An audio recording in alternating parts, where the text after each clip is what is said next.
including that kids have to go back to school. Put simply, the educational risk is now more significant than the health risk. The Prime Minister has made this point since the very start of the coronavirus pandemic coming from Wuhan, China, to this country. The truth is that there have been virtually no examples of kids under the age of 10 getting coronavirus, very few in their teenage years, none of which have ended up as serious conditions and all of which have recovered. The truth is that the workplace seems to be the main issue here rather than fretting parents. That in many ways is because of the teachers' unions. Now, I can understand why at the start of this process we were all nervous about what was going to happen, and the cliche of petri dishes was being used over and over and over again by those that were oh so anxious on Twitter. But the truth is, as our supermarkets show every single day, you can have thousands of random people walking in and out of a building and none of it leads to an explosion in coronavirus. We know that there's little things like hand sanitizer that every single kid could have as they go into the class. The teacher would be able to have as well. Older teachers who may well be vulnerable, sure, they can have a few more weeks off. But school needs to go back. It needs to go back sooner rather than later. Here's the Prime Minister making that point directly today to the teachers of Australia.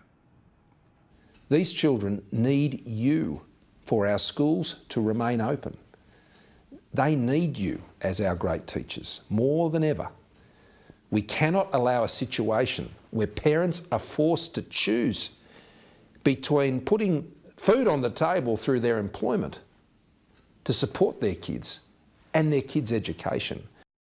And he's right.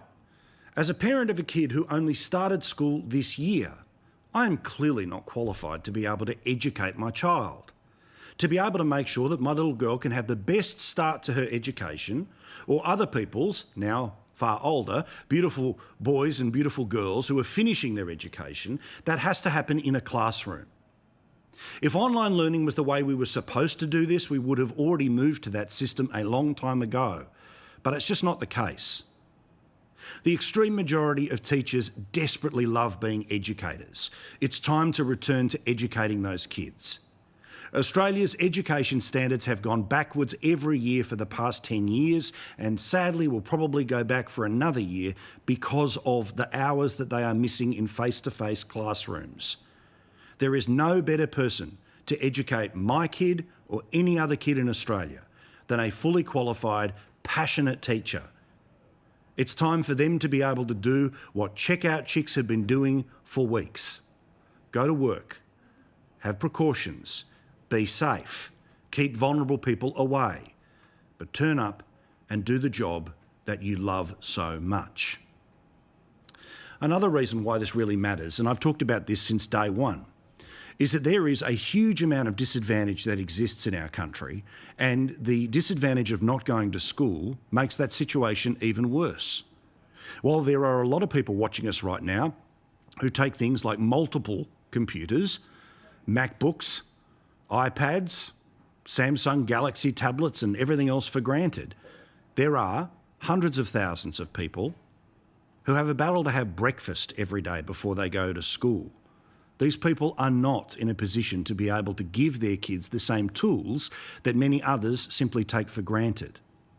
This is a point that's being made right now by a principal in Melbourne, where disadvantaged schools risk falling further behind under the coronavirus shutdown because the state government has a middle-class perspective.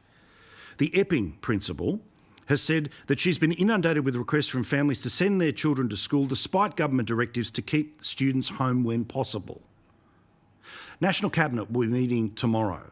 There's a lot of things we have to talk about, but something that should be close to the top of the list is working out how to make these workplaces safe for the teacher, where the risk of coronavirus exposure is incredibly low, where if it does happen to arrive, you can close and clean a school within a couple of days.